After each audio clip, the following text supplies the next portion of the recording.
Hi friends. మొన్న Friday రోజైతే మనం ఎటువంటి ట్రేడ్ తీసుకోలేదు. బికాస్ మార్కెట్ అయితే చాలా వీక్ ఉంది. సో, ఇలాంటి వీక్ మార్కెట్‌లో మనం ట్రేడ్ తీసుకుంటే స్టాప్ లాసెస్ హిట్ అయ్యే ఛాన్సెసే ఎక్కువుంటాయి. అండ్ మార్నింగ్ గూడా మార్కెట్‌లో ఎటువంటి రికవరీ అయితే లేదు. నేను 2 స్టాక్స్ గురించయితే టెలిగ్రామ్‌లో అప్డేట్స్ ఇచ్చిన. So, Karur Vysya bank and DCB bank. ఈ 2 స్టాక్స్ అయితే మంచిగా పెర్ఫార్మ్ చేసినాయి.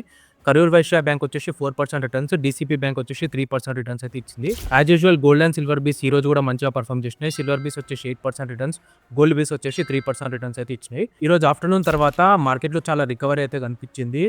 మెయిన్‌గా ఏందంటే మనకి ఈయూ ఇండియా ట్రేడ్ అగ్రీమెంట్ అయితే అయింది నిన్న. అండ్ దాని రిలేటెడ్‌ది ఒకటి న్యూస్ వచ్చింది. EU India propose zero tariff on EU iron steel products అని. సో, దీని వల్లనేమో mostly like Tata steel, JSW steel, SAIL ఈ 3 స్టాక్స్ కూడా బ్రేక్‌ఔట్ వచ్చినాయి. అండ్ ఈ 3 కాకుండా మనకి టెకెమ్ కూడా మంచిగా బ్రేక్‌ఔట్ ఇచ్చింది.